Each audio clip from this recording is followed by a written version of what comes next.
Untuk stoikiometri, stoikiometri ini kita bisa tulisin dia sebagai konsep mol, tapi dalam hal ini kita sudah masuk ke bagian yang melibatkan tentang reaksi. Bagian yang melibatkan tentang reaksi ada dua kemungkinan, yaitu adalah yang diketahui itu kalau cuma satu reaktan atau satu produk.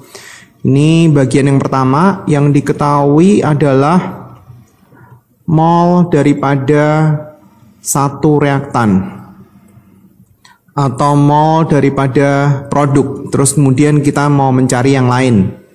Bagian yang kedua adalah kalau diketahui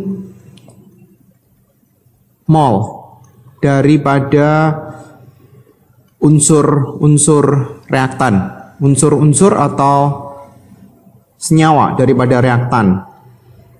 Unsur atau senyawa daripada reaktan. Jadi flow-nya seperti ini sebenarnya. Kalau kita punya satu reaktan, misalnya A tambah B, hasilnya adalah C. Ini diketahui apa aja ya. Dalam hal ini kan kita akan mengacu ke perhitungan yang melibatkan mol. Mol ini kan ada hubungan sama bagian apa aja. Jumlah partikel ada, sama massa ada, atau sama volume gas. Ini untuk gas ya. Terus kemudian bisa juga untuk sama larutan dengan konsentrasi tertentu. Kalau dari sini kita diketahui sesuatu, misalkan satuan massa lah, satuan jumlah partikel lah, yang di sini itu kita bisa mencari molnya itu berapa.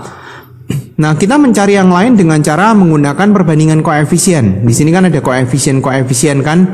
Misalnya di sini koefisiennya 1 lah, di sini 2, di sini 3. Nah, dengan menggunakan perbandingan koefisien, kita bisa mencari molnya di sini kalau kita butuh. Ini misalnya adalah diketahuinya. Kita bisa nyari tahu ini, apakah dia dalam satuan massa, berapa gram. Kita juga bisa mencari molnya ini berapa. Jadi dari sini bisa ketemu ini, dari sini bisa mencari mol yang di sebelahnya, terus kemudian baru bisa nyari yang ditanya-tanya yang lain. Demikian juga kalau misalkan kita tahu produknya, misalkan kita punya A plus B, hasilnya C. Misalkan di sini diketahui berapa liter lah atau berapa gram lah daripada produk. Ini kan produk namanya, ini namanya reaktan. Dari sini kita bisa nyari tahu molnya. Terus kemudian molnya ini tuh bisa mencari mol-mol daripada yang di sebelahnya. Ini bisa ketemu molnya. Nah, kalau molnya ini ketemu sama molnya ini ketemu, kita bisa mencari apapun yang dibutuhkan dia. Jadi pindah tempatnya itu dengan menggunakan koefisien, dengan menggunakan perbandingan koefisien daripada reaksi itu. Coba kita praktek ya, itu untuk bagian yang pertama. Diketahui satu reaksi, jangan lupa kalau misalkan kita punya satu reaksi, jangan lupa disetarain dulu ya. Dan dalam hal ini reaksinya udah setara, koefisiennya satu semua. Telah diuraikan 50 gram kalsium karbonat, berarti di sini adalah 50 gram. Ini cara penulisan yang mungkin dalam sekolah bahasa Indonesia ya. Jadi cara nulisnya seperti ini. Diketahui 50 gram, tujuannya mau nyari tahu CO2 yang terbentuk itu berapa CO2 yang terbentuk pada tekanan, berapa liter. Ini kurang pertanyaannya ya. Berapa liter CO2 yang terbentuk dalam tekanan sekian atmosfer dan suhu sekian. Jadi di sini kita cari tahu dulu molnya. Molnya itu berapa? Yaitu adalah 50 dibagi sama mR daripada kalsium karbonat. Kalsium karbonat itu mR-nya 100, berarti hasilnya adalah setengah mol. Nah, dari sini kita nyari tahu molnya daripada CO2. Caranya tinggal pakai perbandingan. Satu ini tuh dari koefisiennya CO2 dibagi satunya ini tuh dari koefisien daripada CaCO3 dikali sama setengah mol.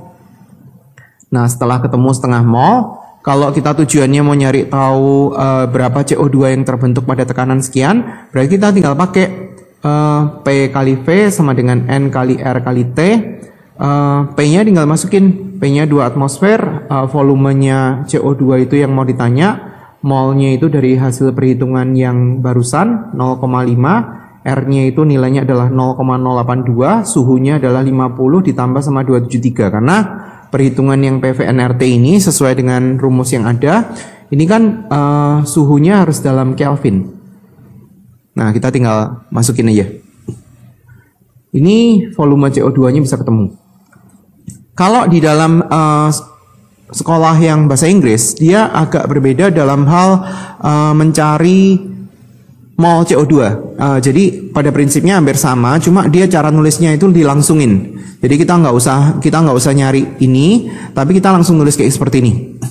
Molnya daripada CO2 berarti sama dengan, ini pakai perbandingan 1 mol CO2 karena perbandingan koefisiennya itu 1 dibanding sama 1 mol daripada CaCO3 dikali dengan punya CaCO3, kita cari tahu molnya, berarti adalah 50 gram CaCO3 dibagi dengan MR. MR itu kan ada satuannya. Mol kan sama dengan massa dibagi MR. Jadi kalau kita mau nyari tahu MR itu sama dengan massa dibagi mol. Nanti kalau misalkan kita hitung, MR yang CaCO3 itu 100 gram dibagi sama mol CaCO3. Nah, dari sini nanti kita bisa ketemu gram sama gram bisa dicoret, ini tinggal dihitung 50 dibagi 100. Terus kemudian mol CaCO3 ini ke atas ya, atau ini bisa dicoret sama ini. Nah, nanti ini ketemu berapa mol. Setelah ini ketemu berapa mol, ya kita bisa menggunakan P kali V sama dengan N kali R kali T lagi untuk mencari volumenya. Jadi cuma berbeda dalam hal cara penulisan. Kemudian kita lihat yang contoh yang kedua. Ada reaksi pembentukan H2 plus O2. Di sini ada H2 plus O2, hasilnya H2O. Jangan lupa disetarain dulu ya. Kita setarain hidrogennya, oksigennya koefisiennya 1. Nah, di sini adalah 36 gram. Kalau kita mau nyari tahu berapa banyaknya hidrogen yang dibutuhkan, berarti kita harus nyari tahu dulu mol H2O itu berapa. 36 dibagi sama MR daripada H2O. MR daripada H2O itu adalah 18. Berarti ini hasilnya adalah 2 mol. Nah, kemudian kita nyari tahu. Dari sini kita nyari tahu dengan menggunakan perbandingan koefisien. Ini kan koefisiennya sama. Sebenarnya molnya tahu. Kita cari tahu molnya H2. Berarti adalah 2 per 2. Duanya ini dari punya H2O, duanya satunya itu dari punya yang atas ini dari H2, yang bawah ini dari H2O dikali sama 2 mol. Berarti hasilnya juga sama dengan 2 mol. Nah, dari sini kita bisa nyari tahu massa hidrogennya. Mol sama dengan massa dibagi sama MR. Dalam hal ini karena dia adalah H2 berarti adalah massa molekul relatif. Jadi cara nyari massa berarti adalah mol atau N simbolnya dikali sama MR gas hidrogen. Molnya kita tahu dikali sama MR. MR-nya itu adalah 2, berarti hasilnya adalah 4 gram. Itu untuk bagian yang pertama. Jadi diketahui salah satu reaktan. Kalau yang ini tadi kan diketahui reaktan, kalau yang ini tadi diketahui produknya berapa. Terus kemudian kita bisa mencari yang lain. Nah, kalau yang diketahui itu adalah mol dari dua atau lebih unsur-unsur reaktan. Jadi maksudnya ada satu reaksi, mungkin 3 atau mungkin 2, nggak masalah. Tapi kita tahu ini molnya berapa, ini molnya berapa. Atau ini juga, ini molnya berapa, ini molnya berapa. Kita harus menggunakan namanya itu reaksi pembatas. Reaksi pembatas itu adalah satu faktor yang membatasi sehingga reaksi itu nggak bisa sama-sama habis bereaksi. Contohnya misalkan seperti ini ya. Misalkan ada seseorang yang dia tuh suka sekali bikin kue jenis tertentu, dan kue jenis tertentu itu dia membutuhkan tepung, katakanlah 1,5 kilogram, dan membutuhkan telur sebanyak 4 butir. Nah, stok yang di rumah anak ini atau orang ini dia tuh ingin membuat kue tanpa dia tuh harus keluar rumah untuk belanja bahan. Jadi dia hanya memanfaatkan stok yang ada. Misalnya stok yang ada itu untuk tepung ada 6 kilo, terus kemudian telurnya itu ada 8 butir. Nah, sekarang kita lihat faktor pengalinya. Kalau kita lihat dari sisi tepung, tujuannya adalah nyari tahu jumlah kue yang bisa dibikin. Biasanya kan dalam berapa resep gitu kan. Terus kemudian ditanya juga sisa bahannya itu apa dan berapa banyak. Kalau kita lihat dari sisi tepung, faktor pengalinya kan 4. Kalau kita lihat dari sisi telur, faktor pengalinya 2. Dan kita nggak bisa bikin sebanyak 4 resep kan. Kenapa? Karena kalau misalkan kita bikin 4 resep, berarti telurnya kurang kan ya. Karena kalau misalkan mau bikin 4 resep, berarti telurnya kan butuh 16 butir. Dan di dalam stok kan nggak ada. Berarti jumlah resepnya itu hanya bisa kebikin 2 resep dengan bahan yang kepake. Tepungnya itu adalah sebanyak 3 kilo. Dari mana? Kan faktor pengalinya yang dipakai itu kan adalah 2. Berarti 1,5 ini kali 2. Kepakainya 3 kilo. Berarti dalam hal ini ada sisa tepung itu sebanyak 3 kilo. Karena kepakainya cuma 3 kilo. Sementara telurnya itu kepakai semua 8 butir. Jadi dalam hal ini telur itu dikatakan sebagai reaksi pembatas kalau di kimia. Nah, sekarang kita coba perhitungannya seperti apa. Ada contoh Fe2O3 direaksikan dengan CO, hasilnya adalah Fe ditambah sama CO2. Oke, kita setarain dulu Fe2O3 ditambah sama CO, hasilnya Fe tambah CO2. Saya mau kasih koefisien 1 di sini aja, sehingga di sini kita tahu C-nya. Terus kemudian oksigennya berarti di sini harusnya dikali sama 1/3. Fe-nya di sini kita punya 2/3. Terus kemudian kita kaliin agar supaya dia nggak pecahan, berarti dikali dengan 3. Fe2O3 koefisiennya 1 ditambah sama 3CO, hasilnya adalah 2Fe ditambah sama 3CO2. Kita cek, C-nya cocok, oksigennya cocok, Fe-nya cocok. Oke. Terus kemudian kita hitung masing-masing. Di sini diketahui besi 3 oksida. Kita hitung dulu ya. Mol daripada besi 3 oksida nilainya adalah 16 gram dibagi sama Mr. Besi 3 oksida, kalau misalkan kita tulis Fe2O3, kalau kita mau nyari tahu Mr-nya adalah Fe itu 56, oksigen itu adalah 16. Jadi kalau misalkan kita hitung 56 kali 2 ditambah sama 16 kali 3, hasilnya adalah 160. Kita masukin di sini, berarti hasilnya adalah 0,1 mol. Sementara untuk yang satunya, molnya daripada CO, yaitu adalah 4,2 gram dibagi sama Mr-nya CO. Kalau kita hitung Mr-nya CO, C itu 12, O itu 16. Ini nggak usah dihafalin ya sebenarnya. Jadi kita bisa lihat di dalam sistem periodik unsur. 4,2 dibagi sama 28. Berarti hasilnya adalah 0,15 mol. Nah, kita harus bikin mula-mula reaksi sisa. Ini singkatannya. M itu untuk mula-mula, R itu untuk reaksi, S itu untuk sisa. Terus kemudian kita tulisin molnya di bagian mula-mula. 0,1 mol. Terus kemudian di sini adalah 0,15 mol. Ini mula-mula nggak ada karena tujuan daripada reaksi kimia kan untuk membentuk produk. Jadi produknya itu mula-mula nggak ada. Nah, kita cari tahu faktor pengalinya dia. Kalau kita lihat di sini. Dari sini ke sini itu faktor pengalinya adalah sama. Ini adalah 0 dikali dengan 0,05. Di sini adalah dikali dengan 0,05. Ini juga sama ya. Dikali sama 0,1. Sorry. Dari 1 mau ke 0,1 dikali 0,1. Dari ini bukan 0,05, 0,5 ya.